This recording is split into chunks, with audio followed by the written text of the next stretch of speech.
Hello and welcome to Not Your Cousin's Used Car. The Not Your Family's Workshop series is brought to you by AmeriCorps and the Cincinnati Public Allies. To learn more, visit nyfworkshops.com/about. Today's video will provide helpful tips when looking for a new car and how to get the best deal for your budget. The first thing to consider when buying a car is if you want to buy new or used. In this video, we'll mainly focus on what to look for if you're purchasing a used vehicle, but some of the financing tips later on could also be helpful if you're interested in a brand new car. If you decide to buy a used car, you'll want to make sure you're buying a car that works well for a long time but isn't out of your budget. Some people think that buying a used vehicle is risky, but there are plenty of financial reasons to do so. You can save money on car insurance, registration taxes, and depreciation compared to a new car. On average, a new car drops 9% in value the minute it's driven off the lot. Cars have also never been more reliable. It's not unusual for some vehicles to be trouble-free for more than 100,000 miles. That being said, you want to make sure the car you buy is in good condition, so we've asked our friends Nick and Nick to go over the things you want to be sure to check before making the commitment. Hi, I'm Nick, and this is also Nick, and today we're going to show you a few things to look for when buying a used car. So some of the things that you want to look for when buying a used car are a few basic things. One, you want to make sure that the oil is not bad. And you want to make sure that it's holding oil to begin with. So you just check the oil. That oil looks pretty clean. It's not real dark. And it's filled up, so I can tell that at least it has clean oil in it.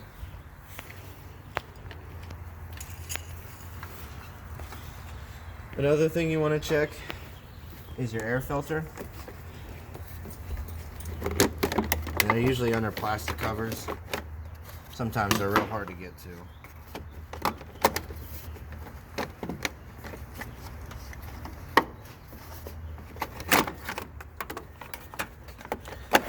Usually they'll be in a box like this with a couple clips. Just pop it off like that.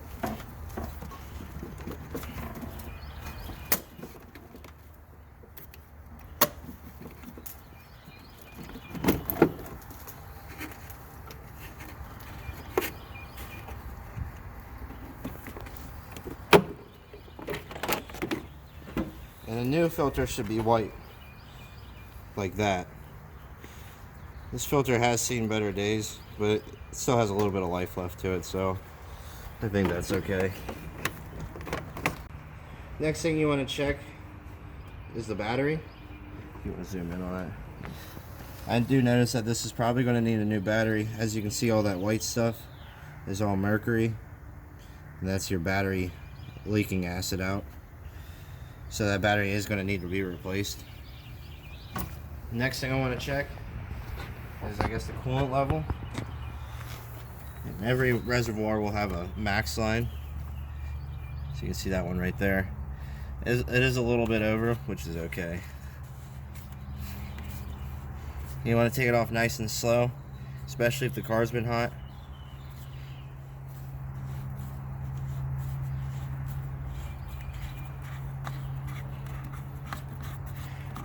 And you want to look down in there and make sure you don't see any contaminants floating. And it looks pretty good.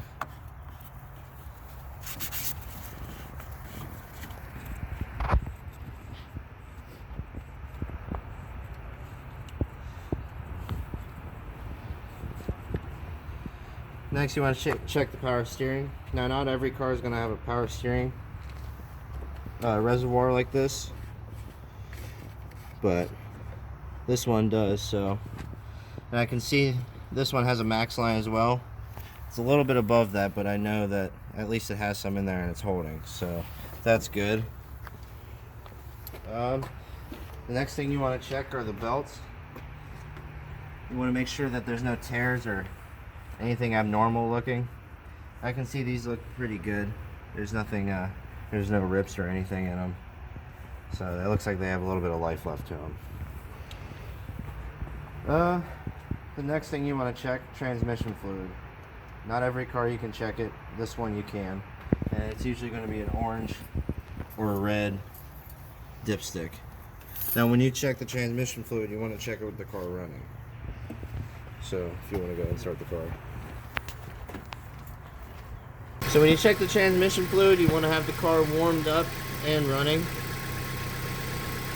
Wipe the dipstick clean the first time, stick it back in there and check it.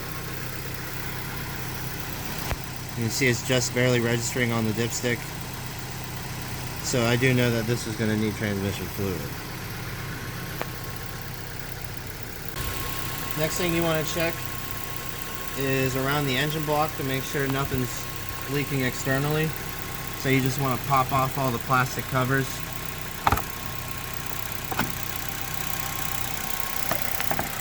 Usually the first things to leak is the head gasket or the valve cover gasket, but I can see that, you know, that's dry right there. Doesn't look like anything's leaking. Check all the way around it, and it's actually good. And it's a good thing to note while the car is running to look under the car to make sure you don't see anything leaking. It doesn't look like I see any fluid on the ground, so I think we're good. Next thing you want to inspect when buying a used car is the condition of the tires. Now one thing I've noticed when looking at these tires is you can see the cracking in the rubber right there. All that's all dry rotting because of the age of the tire. The sun will do that, and heat. It does have good tread life, but they are a little old. And one way to check the date of that is coming over here and looking at the DOT. Every tire will have a DOT number, and the last 4 digits are the manufacturing date. So it was made in the 17th week of 2015. So the tires are 5 years old. The recommended interval is you want to change them every 7 years, even if they're good. So it probably will need tires. It's a good idea to check inside the fender wells where water collects. And I don't happen to see any rust in there. One way to make sure that the car is original and is all matching is to look for VIN numbers. Your VIN number in your door is usually above the barcode right there. Then you want to walk up front and match it with the VIN code that's under the windshield, which is right here.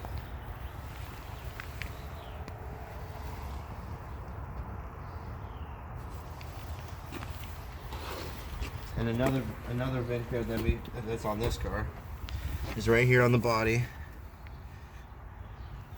And all 3 numbers are matching, so I know that this car is original and it hasn't been tampered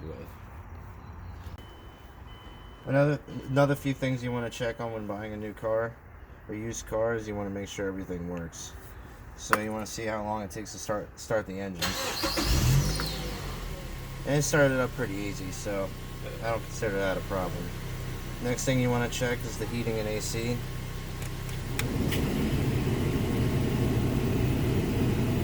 AC button's on, fully on, and I heard the compressor kick under the engine. So I know that the AC works. Turn the heat all the way up. And that's blowing nice warm air, so I know that that works. Next, I want to make sure that all the dials and buttons work.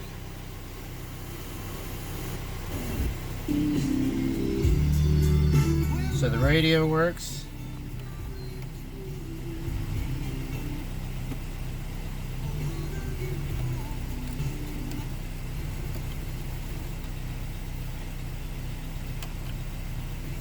And everything seems to be functioning as normal. Next you want to check is you want to make sure that the e-brake's nice and tight. And usually you don't want to be able to lift it up all the way up here before it gets pressure. it got pressure about halfway up. So I know that the e-brake's nice and tight and it's going to hold me in place. Next, you want to make sure that the car shifts normally. So just hold your foot on the brake, put the car in reverse. I felt it shift. Put it in neutral, drive, and I felt the car shift every time, so I know that the gear shift is working how it should. Kind of want to inspect the interior and just anything, make sure nothing's broken or torn up.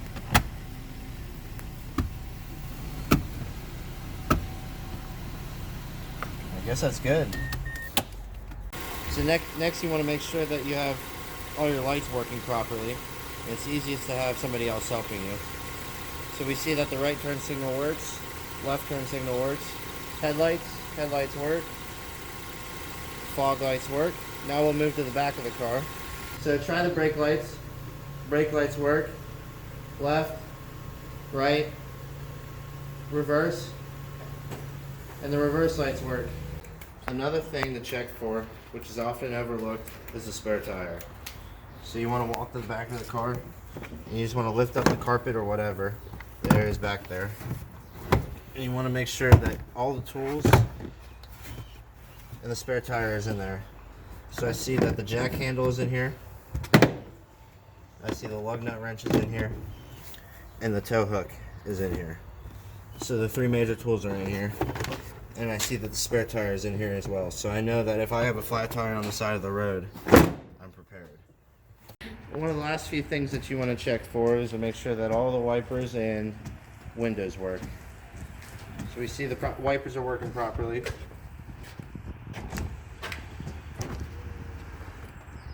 Passenger side windows work. Alright, so we roll the front window down and that works. And we see that the back window is not rolling down. After you look over the car inside and out, and you see that the tires are worn not correctly, the battery's corroding, and the rear window doesn't work, you want to take all that into consideration when negotiating with the seller on the price, and those would be good points to try to get the cost down a little bit. There are a number of other mechanical things you might want checked, but if you're not as familiar with cars as Nick and Nick are, you can ask to take the car to a local shop for a review. If the dealership is trustworthy, they should have no problem with this. Most shops will charge a small fee for a full diagnostic and road test to let you know if there is anything you should be concerned about. If there is anything wrong, you should ask for a written report and how much the repairs would cost. If the repairs are minor, the car might still be a good deal, but you would want to use that report to negotiate the price. If everything on the car looks okay, that's fantastic, but we still want to make sure you're getting the best deal possible. The first thing you should do is research the year, make, and model of the vehicle. One of the great things about a car that's a few years old is that you can read real consumer reviews. Edmunds, Consumer Reports, and Kelley Blue Book are all great options for finding these reviews. Be sure to read positive and negative experiences and look at the overall score a car has gotten. You should also try to find if there have been any major past or current recalls for the vehicle. A recall isn't necessarily a deal breaker, but you would want to make sure whatever is causing an issue is fixed before purchasing. Second, you should research the fair market value for the car based on its condition and mileage. Kelley Blue Book has a tool that can show you what similar cars have sold for in the area and gives you a fair purchase price whether you're buying from a dealer or a third party. Third, ask for a vehicle history report or Carfax. This would show you the maintenance records and if the vehicle has been in any major accidents. If the dealer is hesitant to give you a report, it could mean that something is off about the car. Finally, if you found the vehicle on the lot, make sure you check the online price. Dealerships sometimes have online specials that are cheaper than the physical sticker price. You want to make sure that the lower number is what you start negotiating with. You could also check the dealership site to see if they offer any other discounts. Sometimes students and veterans can get a rebate or qualify for special loan terms. Before you sit down to negotiate, you'll want to have a firm idea of what you can and can't afford. You don't want to sign a deal only to realize later that you're not able to make the monthly payments. First, you'll want to know how much you can use for a down payment. The more you put down up front, the lower your monthly car payment will be and the less you'll pay in interest on a larger loan. But you don't want to put down everything in your account if you might need that money for emergencies. For the purpose of this video, we're going to assume that you don't have the full cost of the vehicle available and you'll need to take out an auto loan. For the auto loan, you'll need to determine how much you could pay per month. A lot of things factor into this number aside from your total income and current expenses.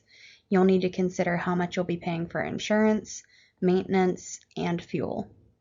These will depend on you as a person and the vehicle itself, which is why research is so important.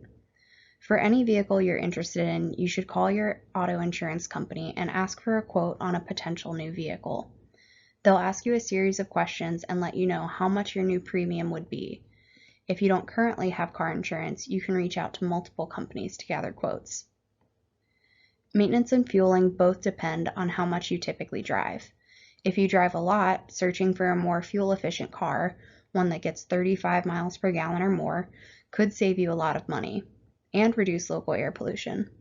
Maintenance costs will also depend on the vehicle, so try researching the annual estimated maintenance cost for the type of car you're interested in.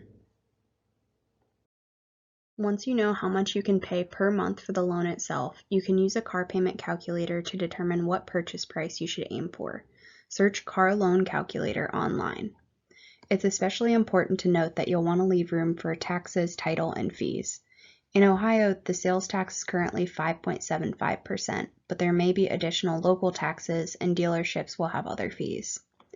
Other things to consider are the loan interest rate and the loan time period. Extending the length of your loan, i.e. paying for 72 months versus 60 months, will make your car payment lower, but it could drastically increase the amount of interest you pay. The interest rate you're offered will vary based on your personal credit history, your current income level, the amount of the loan, and the length of the loan. Essentially, if you're considered to be a risky investment, your interest rate will be higher. To get a lower interest rate, you might want to wait to purchase a vehicle until you can build your credit, if you can afford to wait, or refinance down the road. If you absolutely need to buy a car now, try estimating your interest rate. NerdWallet is a great resource that has tools for estimating all of these things. Most importantly, once you know how much you're able to pay, don't let a dealer talk you into paying something higher. Sticking to your budget is how you stay financially stable and maintain healthy credit. That may mean you won't be able to buy your dream car today, but it will help you ensure that you have a vehicle you can rely on for the long term. We hope this video was informative and helpful. Please make sure to complete an evaluation survey at nyfworkshops.com/evaluation. These evaluations will help us determine if this video series should continue and how we can improve the content of future workshops. Participants who complete at least 3 video evaluations by May 22, 2020 will be entered to win a raffle to win a $25 gift card.